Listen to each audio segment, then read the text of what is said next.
नमस्कार, स्वागत है आपका भीम न्यूज इंडिया में। आप देख रहे हैं भीम न्यूज इंडिया। मैं हूं आपका दोस्त विनय कुमार सिंघल।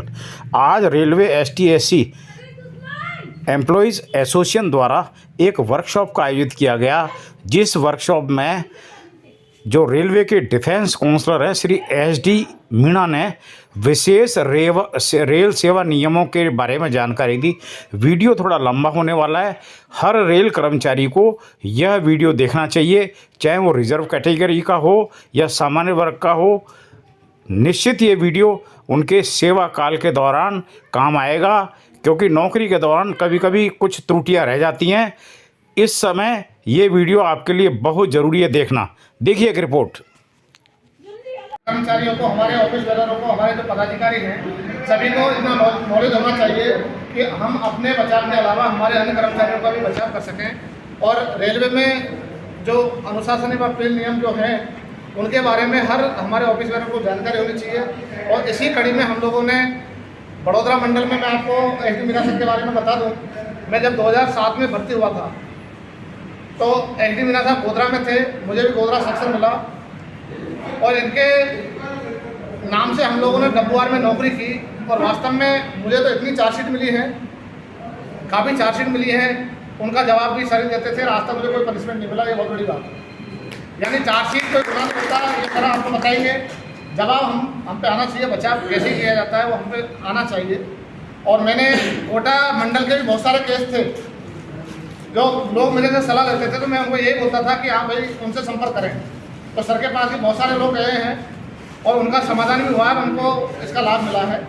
तो मेरा आप सभी से अनुरोध है कि आप बहुत गौर से सुने।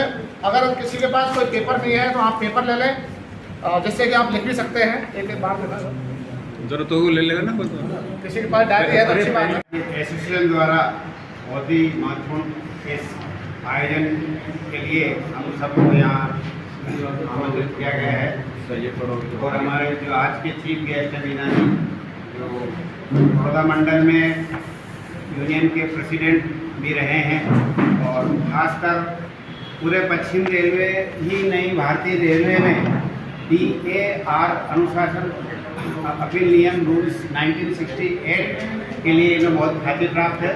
तो हम चाहते हैं कि इनके उद्बोधन से DAR नियमों को हम की जानकारी हमें प्राप्त होगी, ताकि भविष्य में हम किसी प्रकार जो किसी भी दोष के आरोप में हम समग्र रूप से उस उत्तर का हम सही रूप से सही नियम के आधार पर उत्तर दे सकें। बहुत बहुत धन्यवाद। आप कोटा मंडल में यहाँ पधारे। तो अभी SD मीणा बड़ौदा में, वैसे मैं चीफ लोको इंस्पेक्टर रहा हूँ। अगस्त 2024 में सेवानिवृत्त हो गया और रेलवे में 37 साल की सेवा किया था। अभी मैंने, आप लोग देख रहे होंगे या देख लो, रेलवे सर्विस गाइड एक YouTube चैनल DR पर शुरू किया। वैसे इस DR ख़त्म हो जाएगा तो और भी काफ़ी चीज़ों पे देने का है, लेकिन मैंने एक देखा है अपनी नौकरी के दौरान कि लोग चार्जशीटों से बहुत डरते हैं। नाम भी DR है तो डर तो होना ही चाहिए, लेकिन अगर हम इसको ढंग से डील करें तो इतनी डरने की चीज़ भी नहीं है कि कोई हमारा नुकसान करे। लेकिन बात यह है कि हमको आना चाहिए, नियम का हमें पता होना चाहिए। तो हम डायरेक्ट DR पे ही बात करेंगे। तो पहले रेलवे सर्विस कंडक्ट रूल 1966 में आए थे। ये क्यों बनाए गए हैं?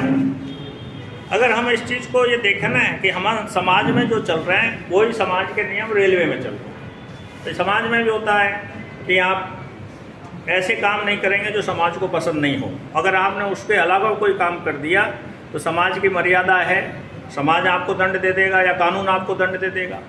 वही रेलवे सर्विस कंडक्ट रूल है जो 1966 में बना दिए थे। अब उसमें 2-4 एग्जाम्पल मैं दूंगा कि भाई रेलवे सर्विस कंडक्ट रूल में लिखा है कि आपको समय से ड्यूटी पे आना चाहिए, आपको यूनिफॉर्म पहन के ड्यूटी पे आना है, आपको साफ़ सुथरी यूनिफॉर्म ड्यूटी पे पहन के आना है, आपको नशे की हालत में ड्यूटी पे नहीं आना है, ड्यूटी के दौरान आपको सोना नहीं है। ये सब है ना रेलवे सर्विस कंडक्ट रूल में। अब ये बना दिए, इसके बाद अगर किसी ने इसका पालन नहीं किया तो क्या करना है, ये डिसाइड नहीं था। भाई ड्यूटी पे आना चाहिए लेकिन नहीं आया तो ड्यूटी पे सोना नहीं चाहिए, लेकिन सो गए तो नशे में नहीं आना चाहिए, लेकिन दारू पी के आ गया तो फिर रेलवे सर्विस कंडक्ट रूल के इसको पालन करने के लिए discipline and appeal rule DAR बना है, जो कि 1968 में है कि भाई रेलवे ने बोल दिया कि आपको ये काम नहीं करना है। हमारे समाज में भी है, समाज ने बोल दिया कि ये काम नहीं करना है, और उस काम को अगर कर दिया तो फिर समाज मिलकर दंड देता है। ये रेलवे ने बोला है कि हमने बोल दिया कि भाई आपको ये काम नहीं करना है और आपने ये काम किया है, तो फिर वो रेलवे सर्विस कंडक्ट रूल। लेकिन चार्जशीट आना ही दंड नहीं है। अब ये बनाया क्यों? देखो ऐसा है, एक कहावत है कि राजा अगर खुश हो जाए और खुश हो के इनाम नहीं दे, और राजा को गुस्सा हो और गुस्सा होने पर दंड नहीं दे, तो फिर वो आदमी राजा के लायक नहीं। मतलब खुश हो के इनाम देना चाहिए और गुस्सा होने पर दंड देना चाहिए। कभी कभी हम बोलते हैं वो अफसर बहुत अच्छा है, अब वो अफसर मान लो बहुत अफसर हमने मान लिया, लेकिन उस अफसर को कभी गुस्सा आया और किसी को गुस्सा आए फिर दंड नहीं दिया, तो फिर वो अच्छा नहीं है। फिर आपको लगता है कि हमने बताया ये आदमी निकम्मा है, इसने सोते देख लिया, उसको दंड ही नहीं दिया। अच्छा तो हो सकता है, लेकिन रेलवे के लिए अच्छा नहीं है या समाज के लिए अच्छा नहीं है। तो ये दंड देने की प्रक्रिया चलती है। लेकिन आप मेरा रेलवे सर्विस गाइड मैंने यूट्यूब चैनल किया, मैंने ये चीज़ बताई है, उसको जब देखोगे कि जो समाज से नियम है वो इसमें फॉलो है। किसी ने पुलिस स्टेशन पर जाके, आज मैं आपके सामने खड़ा हूँ, किसी ने बड़ौदा में ये जाके बोल दिया पुलिस स्टेशन में कि SD मीणा ने मुझे बड़ौदा स्टेशन पे गाली गलौज किया।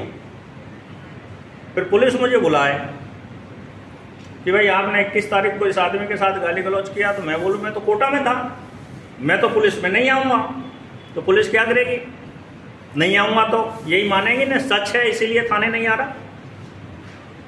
दोबारा भेजा, नहीं आया तो बोला सही है इसीलिए नहीं आ रहा, दोबारा पकड़ के ले जाएंगे, पकड़ने आ जाएंगे। तो बोलने तो जाना पड़ेगा कि नहीं मैं इस तारीख को कोटा में था, इतने लोग प्रेजेंट थे, उनसे आप पूछ सकते हो, बोलेंगे ना। बस यही चीज़ है कि आरोप पत्र जो हुआ वो किसी ने आपकी एक शिकायत किया कि आपके खिलाफ हमने ये सुना है, जिसके बारे में आपका क्या कहना है। तो ये एक स्पष्टीकरण है। तो आप ये सोच लें कि आरोप पत्र दंड नहीं है, आरोप पत्र दंड नहीं है, लेकिन कोई भी दंड बिना आरोप पत्र जारी किए दिया नहीं जा सकता। ऐसा नहीं है कि किसी ने अफसर ने सुना कि तुम सोते हुए ड्यूटी पे पाए, मुझे फलाने आदमी ने रिपोर्ट किया है, आपका 1 साल का इंक्रीमेंट बंद किया जाता है। ये संभव नहीं है, आरोप तो देना पड़ेगा, क्योंकि भारतीय संविधान बोलता है कि हर नागरिक को अपने बचाव करने का अधिकार है। ये संविधान से चलता है देश। हमने बाबा साहब को अभी फूलमाला पहनाई, वो बना के गए हैं कि आप सुने बिना किसी को दंड नहीं दे सकते, तो सुनना तो पड़ेगा, और सुनने का तरीका है कि आपको आरोप पत्र जारी किया जाए। तो लोग क्या करते हैं, जैसे ही SF11 या SF5 आती है तो एकदम घबरा जाते हैं, या अरे हाँ मैंने तो गलती किया ही नहीं, मैं चार्जशीट क्यों लूँ। आप तो अधिकारी रहे हैं, कभी कभी ये पोजीशन आती है ना, बहुत से लोग बोले मैंने तो गलती नहीं किया, मैं चार्जशीट को लूँ क्यों। तो रेलवे ने अगर आपको कोई कागज़ दिया और आपने उसको नहीं लिया तो ये भी एक गुनाह है। तो एक गुना आरोप पत्र तो हो सकता है आपने किया कि नहीं किया वो पता नहीं, लेकिन एक गुना अनजाने में कर दिया कि मैंने तो कुछ किया ही नहीं, मैं चार्जशीट क्यों लूँ। तो एक गुना तो कर दिया कि आपने रेलवे की काम बात को नहीं माना। वो 2 आदमियों को विटनेस लेगा, एक दूसरे चार्जशीट तैयार कर देगा। तो आरोप पत्र अपने आप में कोई सज़ा नहीं है और कोई पनिशमेंट नहीं है। तो कोई भी चार्जशीट दे या कोई भी वार्निंग लेटर दे या कोई कागज़ दे तो उसको लेने से मना नहीं करना चाहिए। जनरली आदमी क्या करता है कि नहीं साहब मैं तो नहीं लूँगा, उससे आदमी गुनाह एक और फंस जाता है। तो आरोप पत्र ले लें। आरोप पत्र लेने के बाद बात होती है कि उसको डील कैसे करना चाहिए। तो SF11 और SF5 2 तरीके के आरोप पत्र आते हैं। तो SF11 कब देना चाहिए और SF5 कब देना चाहिए। तो देखो SF5 जो है मेजर पनिशमेंट दिया गया, माना गया। पूछने का तो खैर सेशन लंबा चलेगा, लेकिन आप चाहो तो अभी तो बोल दो, लेकिन मैं समझ रहा हूँ जब मैं बोल दूंगा तो आप सवाल कभी पूछ जैसा आप सकते कह रहे हो कि लेना नहीं चाहिए, सपोज उन्होंने भी तो कागज पे लिख के दे दिया कि आप पर ये आरोप है और ये चार्जशीट लो, पर उसको सबूत भी तो देना वो। हो। लेना चाहिए, मैं ये बोल बाद में जवाब देंगे ना। मैंने ये नहीं बोला लेना नहीं चाहिए, मैं बोला लेना मेरी चाहिए। बात तो सुनो, जैसा उन्होंने आरोप लगा दिया चार्जशीट में कि आपके ऊपर ये आरोप है, पर उसका कोई सबूत तो देना चाहिए ना कि ये है कि नहीं है। जब मेरी पूरी बात हो जाए जब आप जरूर पूछें। भाई आपने पूरी बात सुनी नहीं, ये अच्छी बात है। देखो डीआर डील करने के लिए या आप यहाँ बैठे हैं या आप समाज में जनरली आज ये डिवीज़न सेक्रेटरी रहे हैं, मैं कहाँ रहा हूँ, शायद आप लोग सुनोगे तो सोचोगे कि मैं कहाँ रहा हूँ। ऐसा आदमी आपको इंडिया में शायद कम ही मिलेगा जो दोनों रिकॉग्नाइज संस्थाओं में टॉप की पोस्ट पे मिला हो रहा हूँ। दोनों में मैं एम्प्लॉयज यूनियन में सालों डिवीज़न चेयरमैन रहा हूँ, सेक्रेटरी तो छोड़ दो, ब्रांच सेक्रेटरी तो बहुत साल रहा, 23 साल। AIRF में जनरल सेक्रेटरी रहा पुरोहित जी और शिव गोपाल के साथ, और मजदूर संघ में डिवीज़न सेक्रेटरी रहा हूँ। तो एक संस्था से दूसरी संस्था में जाके 2 हेड पोस्ट पे बैठने वाला आदमी शायद हो सकता है मिल जाए, लेकिन मुझे तो नहीं मिला। छोड़ के दूसरी जगह जाओ तो छोटी मोटी पोस्टों पे ले लेते हैं। आपको अगर कहीं अच्छा पहुंचना है तो अच्छा श्रोता बनना चाहिए। अगर आप पूरी बात सुन लो उसके बाद हो सकता है आपको बीच में ही आपकी बातों का जवाब मिल जाए। और अगर आप अच्छे श्रोता है तो आप अच्छे वक्ता है। तो आप पहले पूरी बात सुनो।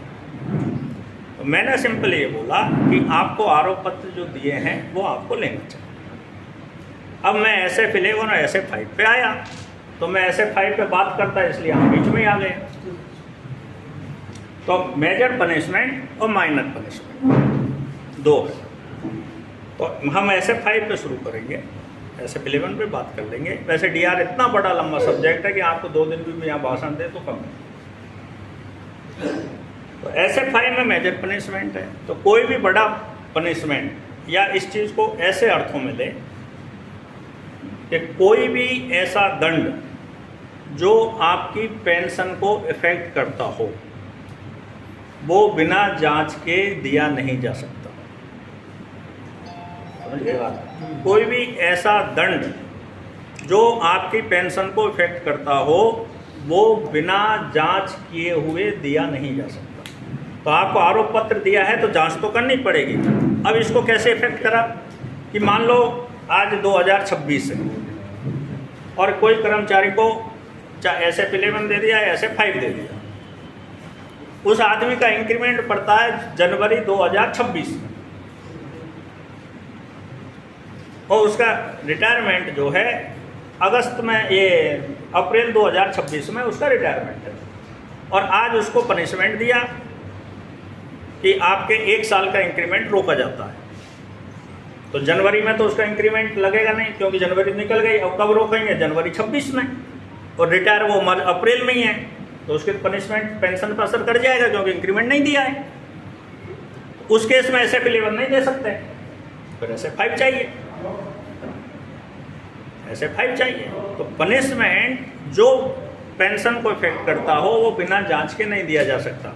इस चीज़ को अगर रिवर्स सोचोगे तो SF11 में अगर आपको कोई ऐसा पनिशमेंट दे दिया, क्योंकि SF11 में माइनर पनिशमेंट है सब, SF11 कोई ऐसा पनिशमेंट दे दिया जो आपके रिटायरमेंट के इंक्रीमेंट से पहले पूरा नहीं हो तो वो गलत है। तो वो गलत है क्योंकि SF11 में माइनर पनिशमेंट देते हैं जिसमें साधारणतः सामान्यतः जांच नहीं होती है। भाई आप SF11 दिया, आपने जवाब दिया, उसने इंक्रीमेंट बंद कर दिया, आपको जांच ही नहीं हुई, आपने जो लिखा उससे वो सहमत है या नहीं है, कुछ नहीं। लेकिन SF5 में ऐसा नहीं है। तो जो लोग DR के जानकार हैं वो SF5 को अच्छा मानते हैं, जबकि SF5 में पनिशमेंट बहुत ज़्यादा है, रिमूव हो जाते हैं, डिसमिसल हो जाते हैं। जैसे ही SF5 आती है घबरा जाते हैं और SF5 आ गई, SF5 आ गई। लेकिन SF5 अच्छी चार्जशीट है बजाय SF11 के। या समझदार अफसर SF5 नहीं देता, SF11 देता है। अगर किसी को एक्चुअल हैरान करना हो तो वो SF11 देता है, SF5 नहीं देता। SF5 अच्छी क्यों है? SF5 आपने जब भी कभी लिया होगा, किसी की भी देखो तो उसमें 4 पेज होते हैं, 2 पन्ने 4 पेज। फर्स्ट पन्ना सिर्फ नाम होता है और कुछ छपा होता है, उसको कभी पढ़ने की कोशिश करो। फर्स्ट पेज पे ही लिखे होते हैं कि आपको 10 दिन के अंदर जवाब देना है। SF11 में भी लिखा होता है, लेकिन हम पढ़ते नहीं हैं। इसका मतलब जो भी आरोप दिया है आपको, उसको 10 दिन के अंदर जवाब देना है। उसी में ये लिखा होता है, जो फर्स्ट पेज का लास्ट पैरा है, कि आप अगर अपने बचाव में कोई बचाव सलाहकार रखना चाहते हैं तो आप 2 या 2 से ज़्यादा रख सकते हैं डिफेंस काउंसलर। हालांकि सिंपली जनरली एक रखते हैं, लेकिन उस चार्जशीट में ये लिख रहे हैं 2 या 2 से ज़्यादा, मतलब 11 में भी लिखा होता है SF5 11 में नहीं, SF5 की बात कर रहा हूँ मैं, मेजर पनिशमेंट, जिसमें 4 पेज होते हैं। तो मतलब आपको डिफेंस काउंसलर रखने का मौका मिल रहा है। हमको सिटी में कोई हमारे से एक्सीडेंट हो गया या हमसे कोई गुनाह हो गया पुलिस ने, तो हम क्या करते, वकील ढूंढते हैं ना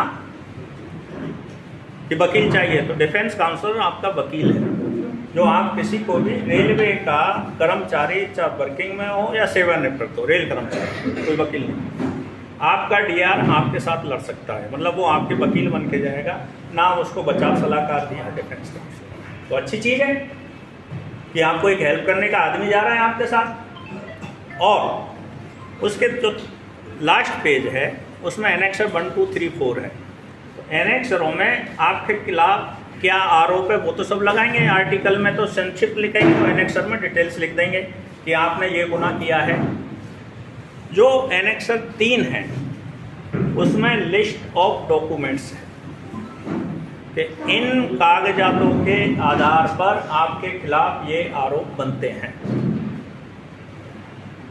ठीक है, तो SF5 देने से पहले अफसर को वो कागज इकट्ठे करने पड़ेंगे जिनके बेस पे आपको वो चार्जशीट दे रहा है। और वो उस चार्जशीट में एनेक्सर 3 में पीछे को लिखेगा कि आइटम नंबर 1, आइटम नंबर 2, ये लोगों ने आपके खिलाफ गवाह दिया है, या लिखित में रिपोर्ट दिया है, या इंस्पेक्शन नोट आया, जो भी हो सकता है, उन आधार पे आपको चार्जशीट दी गई है।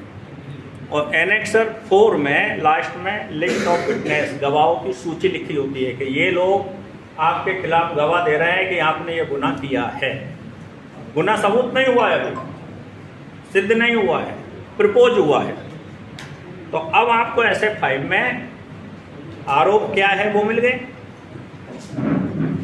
आरोप किस आधार पर दिए कागजात वो मिल गए, और आपको लिस्ट ऑफ विटनेस वो लोग मिल गए जो आपके खिलाफ गवाह देने को तैयार हो गए। तो आप जो बोल रहे थे, ये जो बोल रहे थे कि भाई हमको पता तो होना चाहिए, तो पता तो होना चाहिए, तो ये मेजर पनिशमेंट में प्रोविजन है।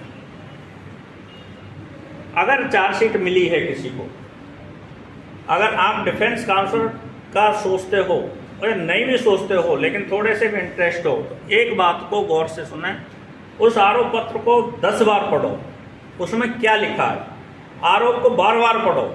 आप जितनी बार पढ़ोगे कुछ न कुछ नया मिलेगा। एक बार पढ़ के छोड़ दोगे पूरा नहीं समझ में आएगा, 10 बार पढ़ोगे कुछ न कुछ मिलेगा कि इसके बचाव में क्या लिखना है। और एक चीज़ सोच के चलो कि अगर ये गुनाह मेरे से होता तो मैं कैसे बचाव करता। तो अपने आप को जब उसमें से डालेंगे तो हमें उसका जवाब भी ढूंढने में आता है कि मैं इसको ऐसे बचाता। फिर उस आरोप पत्र में देखो कि लिस्ट ऑफ डॉक्यूमेंट्स जो लिखा है एनेक्स 3 में, वो सब कागज उस चार्जशीट के साथ दिए हैं या नहीं दिए हैं, वो होने ज़रूरी है। अगर वो नहीं है तो आप इंक्वायरी नहीं दो, मना कर सकते हो। इस चार्जशीट में 4 कागज लिखे हुए हैं, मुझे चारों नहीं दिए, या 2 दिए या 1 दिया, मतलब उसमें जो कागज लिखे वो आपको दिए ही जाएंगे। तो आप उनको पढ़ सकते हो कि इसमें मेरे खिलाफ जो लिखा है वो सही है या गलत है, तो बचाव का पूरा मौका है। इसके बाद उसमें जो लिस्ट ऑफ विटनेस है, जो गवाह है, उनके नाम आप देख लो। अब वो गवाहों के बयान जो कागज दिए उनमें शामिल है या नहीं है वो भी आपको पता चल जाएगा। दूसरा, जिन लोगों ने नाम आए हैं गवाह में, तो आपको पता ही होगा कि हमारे चाहने वाले या बिना चाहने वाले हैं। ये जब इंक्वायरी में हमारे साथ बोलेंगे या नहीं बोलेंगे। जनरली कोर्टों में नहीं होता गवाह बदल गया, हॉस्टाइल हो गया, गवाह बदल जाते हैं ना कोर्टों में। अरे कोर्ट केस तो बड़ा मजबूत था और गवाह बदल गया, केस खत्म। हो सकता है कोई गवाह ऐसा हो जो आपकी बात को मान ले और वहाँ इंक्वायरी में बोल दे कि नहीं नहीं ये तो ठीक नहीं, ये तो बड़े अच्छे आदमी, आप ऐसे भी बच जाओगे। तो वो गवाहों को देखो कि वो गवाह आपके पक्ष के है या नहीं है। तो आरोप पत्र 5 जब मिलता है उसको भले ही हम ये सोचते हैं कि ये बहुत बड़ा चार्जशीट है, लेकिन ये बहुत अच्छा चार्जशीट है कि आपको पूरा आर्टिकल मिलेगा, आपको पूरे कागज़ मिलेंगे, आपको पूरे गवाह मिलेंगे। इसको करने के बाद फिर आपको 10 दिन का एक टाइम होता है जिसमें आपको जवाब देना। अब आप बोल रहे हो वो हो सकता है कि हम जो चाह रहे हैं वो कागज़ इसमें नहीं है, ये गुनाह से संबंधित तो दूसरे कागज़ है, या मेरे आरोप जो लगाए मेरे संबंधित ये कागज़ नहीं दूसरे कागज़ है। तो आप उसको लिख के दो कि मुझे ये कागज़ और चाहिए जब मैं इंक्वायरी करूँगा। तो लिस्ट ऑफ डॉक्यूमेंट्स के अलावा आप दूसरे कागज़ भी मांग सकते हैं, तो वो आपको देगा या नहीं देगा। तो ये एक चांस और मिल गया आपको, आप निरीक्षण भी कर सकते हैं। तो ये सब प्रोसीजर जो होते हैं ये कैसे होते हैं अभी मैं आपको थोड़ा सा शॉर्ट में बताता हूँ। SF5 और SF11 तो आपने सुने, लेकिन SF11 है तो कुछ SF1 से भी कुछ होगा, ज़्यादातर जानते होंगे, लेकिन फिर भी बता देता हूँ। या मेरा जो मैंने रेलवे सर्विस का ऐड दिया उसमें डाला है कि SF1 सस्पेंड करते हैं, उसके लिए है। ये जनरली एग्ज़ाम जब आप NDC के एग्ज़ाम देते हो उसमें मिल जाएगा, क्वेश्चन आएगा सस्पेंड करने के लिए कौन सा फॉर्म दिया जाएगा, तो SF1, तो SF1 suspend, SF2 deem to be suspend, कल्पित मान लिया गया। मान लिया गया मतलब क्या होता है भाई, सस्पेंड तो हमने इस आदमी को सोते हुए देखा, दारू पिए हुए देखा, ये गलती किया, डेंजर पास हो गया, इमीडिएटली सस्पेंड, SF1 दे देंगे। SF2 deem to be suspend, कोई आदमी कोटा में जॉब करता है और बाहर गांव जाके छुट्टी गया दूसरे स्टेट में, माँ उस पर ऐसा कोई गुनाह हो गया या कोटा में कोई ऐसा गुनाह हो गया कि पुलिस ने उठा के उसको कस्टडी में रख दिया और वो 48 घंटे से ज़्यादा पुलिस कस्टडी में हो गया, या कोई केस चल रहा है और कोर्ट ने उसको जेल में डाल दिया 48 घंटे से ज़्यादा। अब रेलवे को पता ही नहीं है, एब्सेंटी लगेगी नहीं, या तो या 15 दिन की छुट्टी गया है वो 5वें दिन ही जाके जेल में चला गया और 4 दिन बाद छूट के आ गया, तो हमको तो पता ही नहीं है। उस केस में या तो वो डिपार्टमेंट पुलिस या कोर्ट या रेलवे को सूचित करें भाई आपका ये आदमी हमारे पास था और इसको 48 घंटे पुलिस कस्टडी में रहा था, या हमारे कोई चाहने वाले होते हैं जो ढूंढते रहते हैं, वो रेलवे को चुगली कर दे कि ये आदमी उधर गया था और जेल में रह के आया, होता है ना ऐसा। या आपकी खुद की भी ड्यूटी है रेल कर्मचारी की कि वो आके बताए कि मैं इस केस में फंस गया था, मैं 48 घंटे से ज़्यादा पुलिस कस्टडी में रहा हूँ या कोर्ट में रहा हूँ। रेलवे सर्विस कंडक्ट रूल में ये भी आता है। अगर आप छिपा गए और बाद में मालूम चला तो डबल गुनाह होगा, ये आपने बताया, तो ये भी पता। तो इस केस में उस आदमी को सस्पेंड जब से माना जाएगा जिस तारीख से पुलिस कस्टडी में गया, तो वो 10-15 दिन बाद हो सकता है ना, पहले का हो सकता है ना, उसमें SF2 देंगे deem to be suspend. SF3 होती है आदमी को सस्पेंड पीरियड में आधी तनख्वाह देते हैं, यही सुना होगा ना आप लोगों ने। तो आधी तनख्वाह उसको सस्पेंड अलाउंस बोलते हैं, जीवन भत्ता, जीवन निर्वाह भत्ता, गुजारा भत्ता। तो वो गुजारा भत्ता उसको मिलना चाहिए। तो आदमी सस्टेन अलाउंस के लिए रिक्वेस्ट करता है कि मुझे जीवन भत्ता नहीं मिल रहा है तो मेरा ये जीवन भत्ता मुझे दिया जाए। उसमें वो डिक्लेयर करेगा, देखो ये आदमी की तरफ से देना है, कर्मचारी की तरफ से, तो जनरली प्रिंटेड नहीं होता, वो लिख के दे देता। वो ये SF3 को मान लेते हैं कि मेरे को जीवन गुजारा भत्ता में नहीं मिल रहा है, ये दिया जाए। या मिल रहा है वो कम पड़ रहा है इसलिए मुझे नौकरी पे ले लिया जाए। मुझे जीवन भत्ता के अलावा मेरे परिवार का आय का कोई साधन नहीं है, ये उसको लिख के डिक्लेयर करना है उस पर कि मेरी सोर्स ऑफ इनकम कोई नहीं है, इससे ही मेरा परिवार चल रहा है। तो या तो मुझे नौकरी पे ले लो या जीवन गुजारा भत्ता को बढ़ा दो, तो उसको बढ़ा भी देते हैं। लेकिन अगर अधिकारी को ये मालूम चल गया कि ये कहीं और जगह नौकरी कर रहा है या सोर्स ऑफ इनकम कहीं और जगह है, तो उसको कम भी कर सकता है वो 50% को मैक्सिमम 75, लेकिन मिनिमम 25 पे भी ला सकता है। लेकिन उसको ये पता चलना चाहिए कि सोर्स ऑफ इनकम कहीं और है, दूसरी जगह से कमा रहा है। लेकिन ये किस परिस्थिति में 90 दिन तक अगर चार्जशीट नहीं आई, 90 दिन तक, 90 दिन में आपको ड्यूटी पे लेना ही है और आरोप पत्र 5 दे देना है।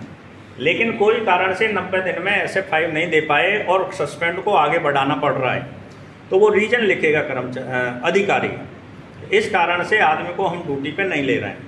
नंबर 1, कर्मचारी जांच में सहयोग नहीं कर रहा है। हो सकता है ना जांच में सहयोग नहीं करे, तो उसका सस्टेन अलाउंस जीवन भत्ता 25% कम कर दिया जाएगा कि कर्मचारी की गलती से सस्पेंड अलाउंस बढ़ रहा है।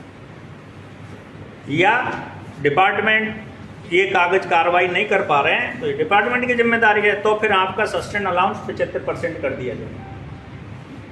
तो ये 2575 कब होगा? कर्मचारी की गलती है तो कम, और नहीं है तो बढ़ जाएगा, लेकिन वो 90 दिन के बाद। तो SF3, SF4, सस्पेंड पीरियड को रिवोक करना हो तो रिवोकेशन के लिए देंगे कि आपका सस्पेंड पीरियड रिवोक कर लिया है। तो SF1 सस्पेंड के दिन भी दिया जा सकता है, 10 दिन बाद भी दिया जा सकता है, या SF1 और SF4 जिस दिन सस्पेंड रिवोक करें उसके साथ भी दिया जा सकता है। बहुत से लोग बोलते साहब नहीं दिया, देना चाहिए, लेकिन दोनों एक साथ भी दे सकते हैं। SF2 जैसे ही मालूम चलेगा देंगे, और फिर SF4 जब रिवोक करते हैं तो दे सकते हैं। तो SF4 तो ये सस्पेंड संबंधित है। अब SF5 मेजर पनिशमेंट, ये सब आप लोग सुन रहे हैं। ये फॉर्म मैंने क्यों बनाए? अब आता है SF6। तो मैंने शुरू में SF5 की जब बात किया कि आपने कोई कागज़ मांगे तो वो कागज़ या तो दे दें या बोले कि नहीं इस केस से संबंध नहीं रखते, हम आपको कागज़ नहीं देंगे, जो चार्जशीट में लिखे वही सही है। तो फिर वो SF6 पे लिखित में देंगे कि आप जो कागज़ मांग रहे हैं वो इस केस से संबंधित नहीं हैं, फिर आपको वो कागज़ आपसे नहीं देंगे, वो SF6 में दिए जाएंगे। लेकिन उसका कारण भी बताना पड़ेगा कि ये कारण है जो इस जांच से संबंधित नहीं है, या देश की सुरक्षा से जुड़े हुए हैं। आप जो कागज़ मांग रहे हो वो देश की सुरक्षा से जुड़े हुए हैं और ऐसे कागज़ आपको नहीं दिए जा सकते। लेकिन अगर कोई ऐसा कागज़ जिसका उल्लेख चार्जशीट में है, चाहे लिस्ट ऑफ डॉक्यूमेंट्स में है या आरोप में है, तो वो देना ही पड़ेगा। उसमें कोई सुरक्षा से नहीं जुड़ा, सुरक्षा से जुड़ा हो तो उसको उल्लेख नहीं करना चाहिए। अगर आरोप पत्र में लिखा है वो कागज़ आपको मिलेगा, और ऐसा और कोई कागज़ आप मांग रहे हो तो संबंधित है तो मिलेगा, नहीं तो नहीं। तो ये SF6 है। SF7 मैंने बताया, SF5 मेजर है तो जांच होना जरूरी है, जांच होगा तो इंक्वायरी अफसर आएगा, इंक्वायरी अफसर आएगा तो SF7 में नॉमिनेट होगा। SF7 इंक्वायरी अफसर नॉमिनेशन का है, अपॉइंटमेंट ऑफ द इंक्वायरी अफसर। तो इंक्वायरी ऑफिसर ऐसा होना चाहिए जो उस कर्मचारी से काफ़ी सीनियर हो। अगर कर्मचारी से जूनियर इंक्वायरी अफसर बना दिया तो वो तो उसकी शर्म भी करेगा। तो इंक्वायरी अफसर में जो आदमी डिसिप्लिन ऑथोरिटी खुद भी इंक्वायरी कर सकता है, लेकिन अफसर जनरली इंक्वायरी अफसर नहीं होते, या उससे नीचे का कोई अधिकारी हो सकता है, या ऐसा सुपरवाइजर जो उस कर्मचारी से काफ़ी सीनियर हो, उसको इंक्वायरी अफसर बनाना चाहिए, और जो निष्पक्ष भी हो। अगर कर्मचारी को लगता है कि ये जो इंक्वायरी अफसर बनाया है ये निष्पक्ष नहीं है, मेरे विरुद्ध जा सकता है, तो वो उसके खिलाफ अपील करने का भी अधिकार रखता है कि ये इंक्वायरी अफसर है, ये मेरे खिलाफ है। लेकिन बताना पड़ेगा, ऐसा नहीं है कि मुझे शक्ल पसंद नहीं, आपको कोई कारण तो बताना पड़ेगा, ये कारण है जिससे मुझे ये लगता है कि ये मेरे साथ न्याय नहीं करेगा, तो उसके खिलाफ भी अपील हो जाती है। लेकिन वो अपील अपीलेंट ऑथोरिटी को होती है। अपीलेंट, जैसा मान लो AN ने किसी को SF5 दिया तो SF7 के इंक्वायरी अफसर के अगेंस्ट में आपको करना है तो वो सीनियर DN को होगा, क्योंकि अपीलेंट ऑथोरिटी सीनियर DN होगा। तो जांच अधिकारी के खिलाफ शिकायत करनी हो तो अपीलेंट अथॉरिटी को जाता है। ये SF7। SF8 appointment of presenting अफसर होती है कि जो विजिलेंस केस होता है तो विजिलेंस वाले अपने केस को किसी भी हालत में कमज़ोर नहीं होने देते हैं। ज़्यादातर विजिलेंस की सलाह पे इंक्वायरी अफसर उनका विजिलेंस इंस्पेक्टर ही होता है, लेकिन कोई अधिकारी ने नहीं माना, अपना अफसर दे दिया, अपना सुपरवाइजर दे दिया, तो उसके साथ विजिलेंस वाला अपना एक आदमी पीछे पीछे भेज देते हैं कि ये हमारा प्रेजेंट रहेगा। उसको बोलते हैं प्रेजेंटिंग अफसर SF8। नियम ये बोलता है कि वो प्रेजेंटिंग अफसर है, वो इंक्वायरी अफसर है, उसके अधीन काम करेगा। SF7 से जो नॉमिनेट किया ना उसके ही विल असिस्ट द इंक्वायरी अफसर, लिखा ऐसा है, लेकिन होता उल्टा है। विजिलेंस के नाम पे दादागिरी करके उसको डिटेक्ट करता है, उसको निर्देश देता है ऐसा करो और चार्ज प्रूफ करो। मतलब मैं रूल और प्रैक्टिकल दोनों बात बता रहा हूँ आपको। विजिलेंस वालों से सब डरते हैं। नियम यह है कि वो प्रेजेंटिंग अफसर विजिलेंस वाला उसको असिस्ट करेगा, लेकिन प्रैक्टिकल ये है कि वो अपनी इतनी दादागिरी करता है कि वो अपनी मर्जी से इंक्वायरी अफसर से कुछ भी लिखवा लेता है, तो वो विजिलेंस में। SF9 generally show cause notice है, वो हटा दिया है नहीं। कारण बताओ मैं, जैसे आपने कोई गुनाह कर दिया, जैसे अभी नहीं आपने सुना होगा यहाँ बीजेपी में स्टेट हमारे मंत्री जी करोड़लाल मीणा जी ने बोल दिया मेरा फ़ोन टैपिंग हुआ है, तो पार्टी ने क्या किया, कारण बताओ नोटिस जारी हुआ था ना, फिर उन्होंने जवाब दिया। अब जवाब संतोषजनक है, ठीक है, नहीं है तो एक्शन लेंगे। जब एक्शन ही लेना है तो क्यों नहीं डायरेक्ट चार्जशीट दे दें। रेलवे ने ये सोचा, भाई हमने बोला कारण बताओ, तुम क्यों सोए, उसने बोल दिया मुझे नींद आई, मैं सो गया, मान लिया, फिर चार्जशीट देंगे, फिर वही तो काम डबल बढ़ गया ना। इससे अच्छा कारण बताओ हटा दो, डायरेक्ट आरोप पत्र दे दो, वो जो बोलेगा वो मान लेंगे, वो भी कारण बताओ नोटिस ही है। तो SF9 हटा। SF10 ये बड़ा इंटरेस्टिंग है, कॉमन प्रोसीडिंग। तो सामान्यतः आप लोगों ने नहीं सुना होगा। कॉमन प्रोसीडिंग क्या है, जब 2 या 2 से अधिक कर्मचारी अलग अलग विभाग के एक ही गुनाह में शामिल हो तो कॉमन प्रोसीडिंग होगा। मतलब ऐसी गलती जो ट्रैफिक के ही आदमी शामिल है, जब तो सीनियर डीओ दे देगा उनको, लेकिन उसमें कोई कॉमर्शियल का शामिल हो गया, कोई इंजीनियरिंग का शामिल हो गया, कोई SNT का भी शामिल है, तो गुनाह तो एक है। भारतीय संविधान बोलता है कि जैसा गुनाह एक ही है तो सजा भी एक जैसी होनी चाहिए। अब ट्रैफिक वाले ने कम पनिशमेंट दिया, कॉमर्शियल वाले ने ज़्यादा दे दिया, SNT वाले ने और ज़्यादा दे दिया, तो एक ही गुनाह के अलग अलग सजा हो गई ना, तो संविधान का उल्लंघन हो गया। आपको एक बहुत अच्छा एग्जाम्पल आप लोगों को सुनाऊं, आप इस पर सोचो कभी। जैसे निर्भया कांड हुआ था दिल्ली में, 3-4 लोग शामिल थे, 5 फांसी की सजा हो गई सबको। फिर वो क्या करते थे, एक आदमी ने अपील किया राष्ट्रपति जी को, तो वो प्रोसीजर 2-3 महीने लगा और राष्ट्रपति जी ने हमारे ने बोल दिया कि नहीं आपकी सज़ा माफ़ नहीं होगी, तो मतलब फांसी लगना पक्का हो गया। तो उसे एक आदमी को फांसी दिया, तुरंत नहीं दिया। फिर दूसरे ने अप्लाई किया, राष्ट्रपति जी को मर्सी अपील किया कि मुझे माफ़ कर दिया जाए, मेरे बच्चे हैं। फिर गया, फिर 2-3 महीने हुआ, वहाँ से फिर रिग्रेट आ गई, फिर तीसरे ने किया, एक साथ सब नहीं कर रहे थे। तो जब पहले की रिग्रेट हो गई तो पक्का हो गया फांसी है, तो उसको फांसी दे देनी चाहिए, लेकिन नहीं दी। सोचा कभी? और तीनों को, दोनों को, 5 को जब देते हैं तो एक ही साथ इकट्ठा करके, एक साथ गला लगा के, एक साथ हटाते हैं। उसका कारण यही है कि एक ही गुनाह में एक जैसी सज़ा। अगर पहले की सज़ा जनवरी 25 में रिजेक्ट हो गई और उसको फांसी दे दी, तो दूसरे गुनाहगार का गुनाह वही है, वो उसकी तो अपील अभी सोचना बाकी है, वो 3 महीने ज़्यादा जिएगा, तो उसका 3 महीने गया ना जीवन, और तीसरा और करेगा जो जून में जाएगा, तो उसको 6 महीने का जीवन जीने का नुकसान हो गया। तो भारतीय संविधान बोलता है सांसें भी इतनी लेगा जितनी एक जैसी गुनाह किया है। इसीलिए फांसी पे जब कभी लटकाते, कभी सुना होगा ना 2 को एक साथ लटका दिया, क्यों भैया अलग अलग क्यों नहीं लटकाते? एक को एक साथ लटकाया, एक को आधा घंटे बाद लटकाया, तो आधा घंटा ज़्यादा जिया, एक ही गुनाह में एक आदमी ज़्यादा जी गया आधा घंटे। यही कॉमन प्रोसीडिंग का थ्योरी है कि जब गुनाह एक जैसा तो सज़ा भी एक जैसी। नहीं तो एक अफसर अलग सज़ा दे देगा, एक अफसर अलग सज़ा दे देगा, संविधान का उल्लंघन। तो उसकी अब जो कंपटेंट अथॉरिटी है, सक्षम अधिकारी, डिसिप्लिन अथॉरिटी, वो ऐसा होना चाहिए जो सभी कर्मचारियों को रिमूव फ्रॉम या डिसमिसल कर सके, सभी को जो उसमें जितने भी शामिल हैं। तो ऐसा कौन होगा? या तो ADRM DRM होंगे, क्योंकि वो सब किसी को भी कर सकते हैं, पूरे डिपार्टमेंटों को, या तीनों डिपार्टमेंट के अफसर मिलके ये तय करें ये सबसे सीनियर है और ये जो देगा वो हमें सब मंजूर है, उसको ऑथराइज कर दें। जो कम होता है वैसे ADRM कर दें। ये कॉमन प्रोसीडिंग की थ्योरी है। अब कॉमन प्रोसीडिंग हमने क्या बोला कि डिसिप्लिन अथॉरिटी कौन होगा? जो सबको रिमूव कर सके या डिसमिसल कर सके। रिमूव और डिसमिसल का अंतर तो आप लोग समझते होंगे, थोड़ा बहुत नहीं बता देंगे आगे।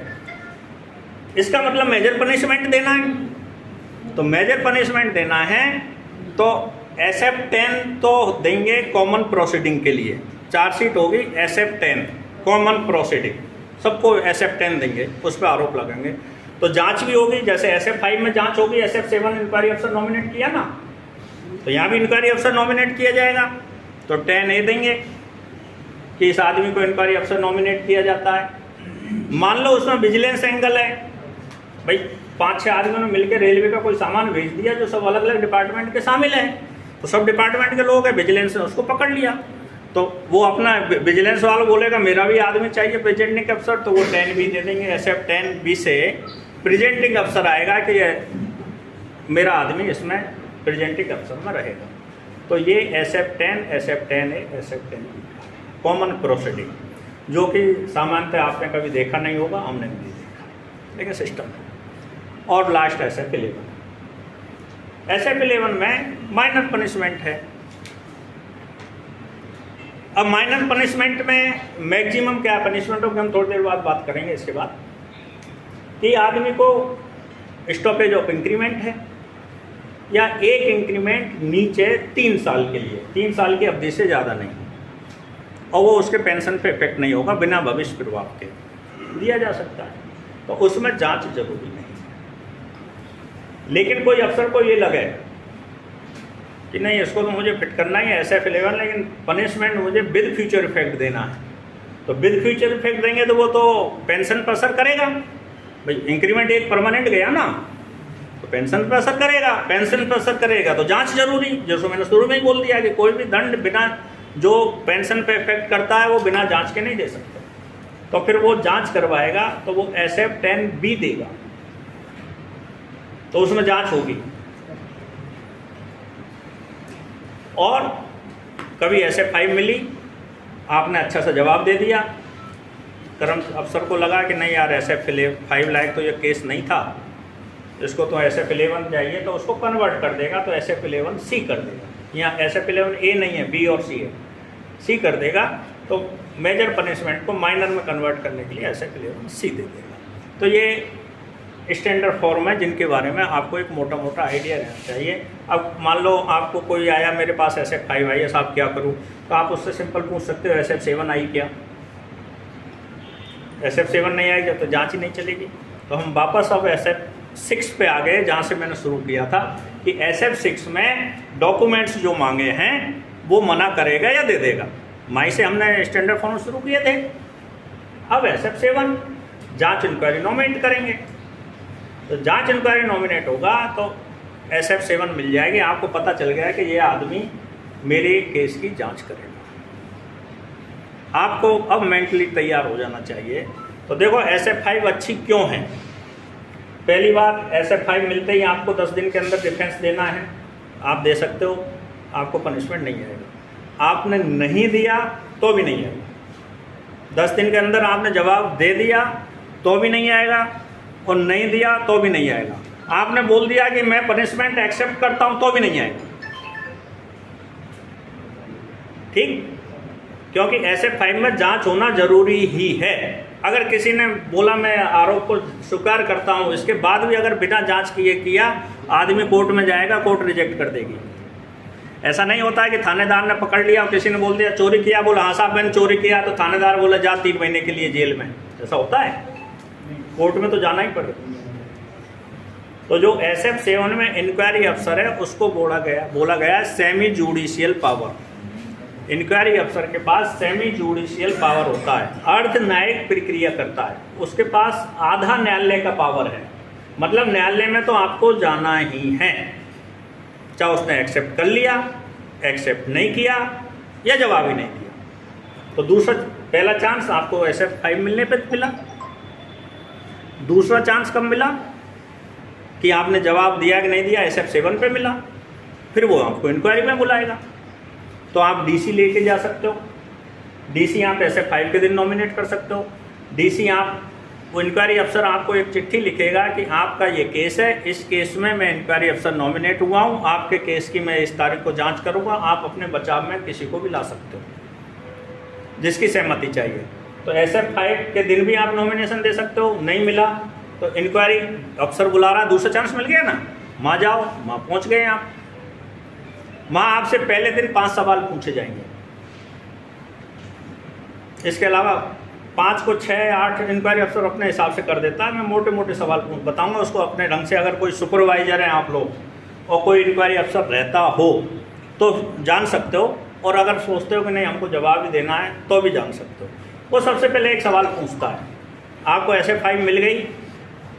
भाई जिसको बुला रहे हो उसको SF 5 मिलनी तो चाहिए ना। तो वो बोलेगा हाँ मिल गई, इसका जवाब हाँ ही होगा। लेकिन ना भी हो सकता है कि नहीं साहब मुझे तो मिली नहीं, आपने बुलाया मैं आ गया, दोनों ही है ना। हाँ मिल गई तो कोई बात नहीं, और ना में जवाब दे दिया तो उस इंक्वायरी अफसर की ड्यूटी है कि चार्जशीट की जीरोस करवाए, कागज़ों की जीरोस करवाए, उसको पकड़ा दे, बोले ये पकड़ गया, और 2 आदमी के साइन ले कि मैंने इन आदमियों की उपस्थिति में इसको SF 5 दे दी। हो गया सबूत। नंबर 2, आपको जो आरोप पत्र मिल गया वो आरोप पत्र आपने पढ़ के समझ लिया है कि पता भी तो हो उसे। हो सकता है कम पढ़ा लिखा आदमी है, चार्जशीट अंग्रेजी में बनी हो, अंग्रेजी उस पर आती ही नहीं है, बोले वो 2 चीज़ बोलेगा हाँ तो आगे बढ़ेगा, और वो बोल दे नहीं मुझे तो आती नहीं है, ये भी तो एक जवाब है। तो इंक्वायरी अफसर की ड्यूटी है कि वो उसको उसकी भाषा में, जिस भाषा को कर्मचारी समझता है उसको समझाएगा, और 2 आदमियों को विटनेस लेगा कि इनके सामने मैंने इस आदमी को इसकी भाषा में समझा दिया है। देखो बचने के कितने तरीके हैं आपको। ये अगर उसने नहीं समझाया, पनिशमेंट आप भविष्य में बोल सकते हो मेरे तो अंग्रेजी आती नहीं थी, इसने मुझे समझाया ही नहीं, जहाँ बोला मैं साइन कर दिया, जो कि इंक्वायरी अफसर जनरली ऐसे करते नहीं हैं। तो टेक्निकल पॉइंट है जिन पे भविष्य में बचा जाता है। इसके बाद तीसरा क्वेश्चन पूछता है, जो आरोप पत्र में पीछे को जो लिस्ट ऑफ डॉक्यूमेंट्स मिले हैं, लिखे हैं, एनेक्सर 3 जिसके बारे में मैंने बोला, क्या आपको पूरे मिल गए? अब आपने अगर मिल गए तो हाँ कर दोगे, और नहीं मिले तो ना कर दोगे। नहीं मिले साहब तो इंक्वायरी अफसर की फिर ड्यूटी है कि सब जीरोक्स करके दे देगा आपको। इसके बाद वो यह सवाल पूछता है कि आप अपने बचाव में बचाव सलाहकार रखना चाहते हो क्या? तो तीसरा चांस मिला। फिर अगर आप बोले हाँ रखना चाहता हूँ तो बोले ठीक है, आप 7 दिन के अंदर 10 दिन के अंदर मुझे उसका विलिंगनेस दे देना है। इंक्वायरी यहाँ ख़त्म होती है, यहाँ नहीं होगी, थोड़ी एक क्वेश्चन पर होगी, क्या आप इन आरोपों से सहमत है? अब वो कर्मचारी बोले हाँ मैं सहमत हूँ, जब तो बचाव सलाहकार लागे क्या करूँगे? भाई आप बोल रहे हो कि हाँ मैंने गुनाह कर दिया, लेकिन मैं डिफेंस काउंसिल लाऊंगा, तो क्यों लाऊंगा डिफेंस काउंसिल? तुम मान तो रहे हो ना। इसलिए यहाँ ना करना है कि नहीं मैं इससे सहमत नहीं। जो आदमी हाँ कर देता है उसको बचाना मुश्किल हो जाता है बात में कि मैं इनसे सहमत हूँ। हम कर्मचारी को यही सिखा के भेजते हैं, इस सवाल पे ना कर दो कि मैं आरोप से सहमत नहीं और मैं बचाव सलाहकार रखना चाहता हूँ। तो 7 दिन 10 दिन में जो भी है बचाव सलाहकार उसका नाम दे देते हैं। तो एक चांस फिर मिल गया। फिर वो अगली इंक्वायरी, इस इंक्वायरी को बोलते हैं प्रिलिमिनरी इंक्वायरी, प्रारंभिक इंक्वायरी। जो प्रारंभिक जांच होना चाहिए, यहाँ की इंक्वायरी बंद हो जाती है और अगले दिन की इंक्वायरी फिक्स कर देते हैं। सिस्टम और भी है कि 5 कॉपी बनाएंगे, साइन सबके लेंगे, साइन हर पेज पे कर्मचारी के होने चाहिए। फिर वो इंक्वायरी की जब नॉमिनेट करता है तो उस दिन आपको डिफेंस काउंसलर साथ में ले जाना है, उसकी सहमति देनी है। सहमति तो उसकी होगी जब भी तो आएंगे। वकील, कभी कोर्ट में किसी का काम पड़ा हो तो देखते होंगे कि वकील वकालतनामा देना पड़ता है अपन को।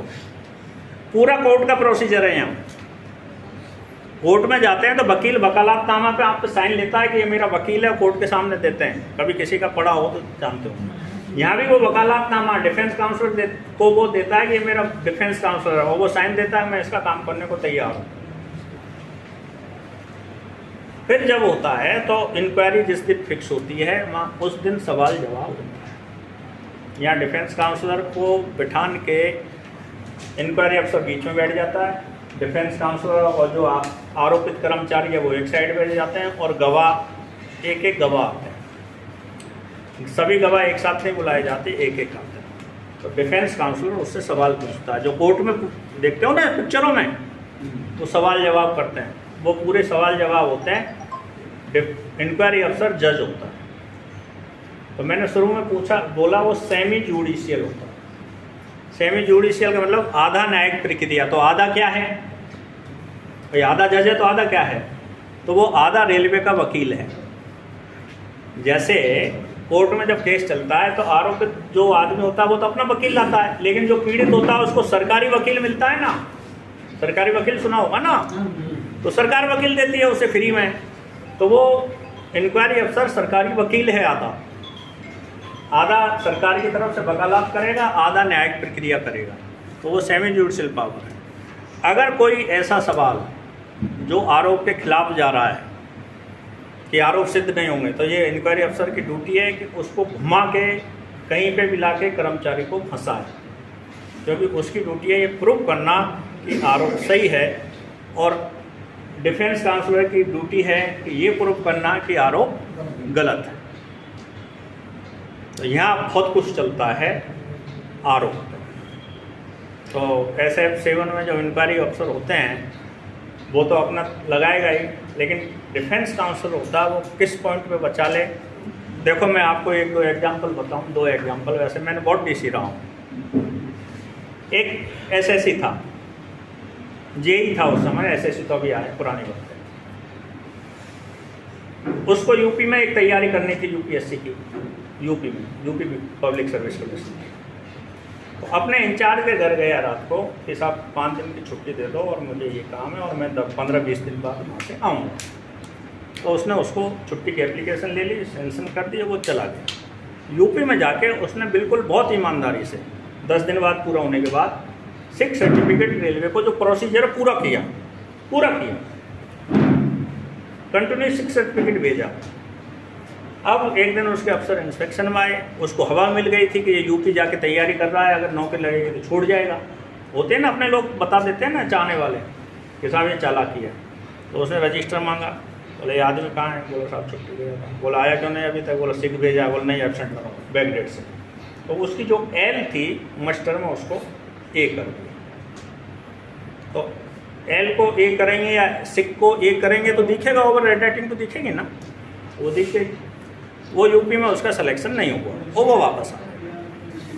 तो आया, उसको SF5 दे दी कि आप छुट्टी जो सेंशन थी उसको नोट सेंशन करवाई, रिग्रेट कर दी और SF5 तैयार कर दी। बोला मैं तुझे परमानेंट ही घर भेज देता हूँ, हमें ऐसे रेलवे में आदमी नहीं चाहिए, अफसर नहीं। मैं उसका DC बन गया था, मैं गया। तो मैंने उस सुपरवाइजर को बहुत समझाया कि भाई आपने तो बोला चले, आपके कहने से गए, आपको सिर्फ ये बोलना मैंने छुट्टी सेंशन कर दी और इसमें ओवर राइटिंग दिख भी रही है मास्टर। नहीं साहब, क्योंकि उसका डर था बॉस का। मैंने तो सेंशन ही नहीं की साहब, ये तो बिना सेंशन किया है। तो मैं सवाल जवाब पूछे मास्टर में ये ओवर राइटिंग, वो तो मैंने गलती से L लगा दी, S गलती से लगा दी। अब वो गलती थोड़ी हुई, लेकिन झूठ बोलने वाला तो बोलेगा। A लेवल का आदमी इंक्वायरी अफसर था और सीनियर D ने बोल के भेजा था कि इसको प्रूव करना है, तो वो बिल्कुल लगा था। दोपहर हो गई, वो नहीं माना। दोपहर बाद हम खाना खाने गए और फिर वापस आए और दिमाग में आया ये जो बैंक में पेमेंट आता है आजकल, उस समय बैंक में पेमेंट का सिस्टम नहीं था, कैश होता था। पुराने लोग तो जानते होंगे, हमने भी कैश लिया था। तो उस आदमी की पेमेंट जो है 21 तारीख को होती थी महीने की, और वो गया था 18। तो मैंने उससे पूछा, तो जो छुट्टी पहले 18 को चले जाए 2-3 दिन पहले तो क्या करते थे साहब, पे ऑथोरिटी दे जाते थे, पता ना, पे ऑथोरिटी दे जाते कि इस आदमी को मेरी पेमेंट दे देना। तो पे ऑथोरिटी में पेमेंट कब मिलती थी, जब वो इंचार्ज लिखते था he is on leave, CL। अगर एब्सेंट है, सिक है, तो उसको DPC पेमेंट नहीं देता था। तो मुझे वो डेट याद आई, मैं बोला तेरे को पेमेंट लिया मुझे देने, बोला हाँ साहब लिया, किसने, बोले परमार साहब ने लेके दिया था। मैं ठीक। फिर बैठे दोपहर बाद, मैंने बोला उसे, तो मैं उसे सवाल पूछा पेमेंट कौन सी तारीख को होती है, बोला हमारे महीने की 21 तारीख को होती है। इस महीने की इस आदमी को पेमेंट हुई थी, बोला हाँ हुई थी। कैसी हुई, बोले पे ऑथोरिटी। पे ऑथोरिटी पे आपने क्या लिखा, समझ गए, पे ऑथोरिटी पे क्या लिखा, अगर एब्सेंट लिखा तो पेमेंट नहीं दिला सकते, और लीव लिखा है तो लीव तो है ही, हम बोल ही रहे हैं लीव है, और तुमने मास्टर में लीव लिखा ही है, और नहीं बोलोगे तो हम अकाउंट से निकाल लाएंगे। इतनी ताकत तो रखते थे कि DPC के लिए आएंगे, बोलना पड़ा उसे। तो छुट्टी लिखी तो छुट्टी थी, इसीलिए तो छुट्टी लिखी ना। तो ये आपको प्रेजेंट ऑफ माइंड जब लगता है इस सिचुएशन में हम क्या सवाल पूछें, एक छोटी सी बात पे वो आदमी बच गया और ऐसे फ्लाइट ड्रॉप हो गई। एक ड्राइवर डेंजर पास हो गया गैरतपुर का, होम, और फिर स्टार्टर दिया, वो निकल गया और बड़ौदा आ गया 70 किलोमीटर चल के, वहाँ ड्यूटी हो गई। दोपहर को रिपोर्ट हुई कि डेंजर पास हुआ है, डेंजर पास हुआ है एक्चुअली, सस्पेंड हो गया, SFI आई, रिमूव की बात आ गई, तो DC बना मैं। तो मैंने उस मास्टर से सवाल पूछा कि भाई ये होम डेंजर पास हुआ, बोला हाँ। जब गाड़ी आपके यहाँ से थ्रू जाती है, स्टार्टर दे रखा था, होम नहीं दिया था, देखो सिचुएशन, उसने स्टार्टर दे रखा था लेकिन होम नहीं दिया था, और होम वो डेंजर पास हुआ, स्टार्टर ड्राइवर ग्रीन दिखा निकल गया, होम डेंजर पास हुआ। जब गाड़ी आपके यहाँ से थ्रू जाती है तो आप ड्राइवर को कौन सा ऑल राइट मिलाते हो, बोले हरा, और अगर गाड़ी डेंजर पास हो और निकल जाए तो कौन सा मिला ऑल राइट दिखाते हो, बोले लाल। तो ये जब ड्राइवर होम पास हुआ तो आपको तो दिखा होगा, तो भाग के आपने कौन सा ऑल राइट दिखाया, भाई ऑल राइट मिलाते हैं ना मास्टर ड्राइवर को। बोले ये इतनी स्पीड में था कि मैं आया इतने में इंजन निकल गया, और लोकेशन कुछ ऐसी है कि वो स्टेशन थोड़ा दूर पड़ता है, लाइन थोड़ी दूर, ठीक। गाड़ी जब पास होगी तो गार्ड को कौन सा ऑल राइट मिलाया, बोले ग्रीन। ग्रीन का मतलब तो सब ठीक है, भाई GR क्या बोलती है, अगर कुछ एबनॉर्मल है तो लाल बता के गाड़ी रुकवाओ, और ग्रीन बताया, इसका मतलब सब सही है। भाई अगर ड्राइवर ने डेंजर पास किया तो आपने गार्ड को लाल क्यों नहीं बताया, बताना चाहिए ना। हो सकता है ड्राइवर सो गया हो, दोनों ही सो गए हो, आगे जाके एक्सीडेंट कर देता, रिलेवेंट हो जाता, पैसेंजर को ठोक देता। नहीं साहब मैंने तो ग्रीन बताया, मतलब डेंजर पास नहीं हुआ। तो वहाँ RRI का कंस्ट्रक्शन वर्क चल रहा था, हमने सर्किट पे डाला कि सर्किट फॉल्ट था, जिसने गलत बता दिया, जबकि एक्चुअली ये कॉलिंग ऑन सिग्नल चमका, जो सुबह का टाइम था, जो सूरज की रोशनी कॉलिंग ऑन पर डायरेक्ट पड़ती थी, वो ज्योमेट्रिकल देखा था। इससे ये लगा ड्राइवर को, ड्राइवर धीरे भी हुआ था कि कॉलिंग ऑन चल रहा, वो पास हो गया और उसको बचा दिया। तो सवाल जवाब डिफेंस काउंसलर को सिचुएशन के हिसाब से होते हैं, एक। दूसरा, कर्मचारी की ये ड्यूटी है कि वकील और डॉक्टर को कभी झूठ नहीं बोलना चाहिए। भाई आप डॉक्टर के पास गए और पेट दुख रहा है और उसको बोल दिया मेरा सिर दुख रहा है, तो डॉक्टर क्या करेगा, आपका सिर का इलाज कर देगा, और बाहर आके खुश हो जाओ साले को बेवकूफ़ बनाया, तो बेवकूफ़ तो खुद बने ना। और ऐसे ही वकील है, आपके केस लगा चोरी का, और डॉक्टर वकील को जाके बोला साहब एक्सीडेंट का केस है, तो वो तो एक्सीडेंट की तैयारी करेगा, वहाँ तो चोरी का निकलेगा। तो वकील और डॉक्टर को कभी झूठ नहीं बोलना चाहिए। पूरी पोजीशन अपने डिफेंस काउंसलर को बता दो साहब हकीकत ये है, हम आपको कैसे बचाएं। अगर उससे छुपा गए तो गड़बड़ है। लेकिन ऐसे ऐसे पॉइंट निकलते हैं उसमें। मैं आपको एक बात बताऊं कि एक PWI को, CPWI सीनियर DN ने बोला मैं तुझे नौकरी से निकाल के छोड़ूंगा। एक चार्जशीट में उसके पहले 3 इंक्रीमेंट बंद किए, उसके बाद दूसरे ऐसे फाइल दी तो वो मेरे पास आया, मैं उसका डीसी बना। पूरी प्लानिंग से उस पर एट्रोसिटी लगाई। एट्रोसिटी तो आप लोग अपने सब बैठे तो जानते होंगे कि उसका ट्रॉली मैन जो था वो एससी का था। सीनियर डीएन ने उसको बुला के समझाया कि तुझे ये बोलना है कि ये ब्राह्मण है और मेरे हाथ का पानी नहीं पीता, मुझसे छुआछूत रखता है, जबकि एक्चुअल था नहीं ऐसा।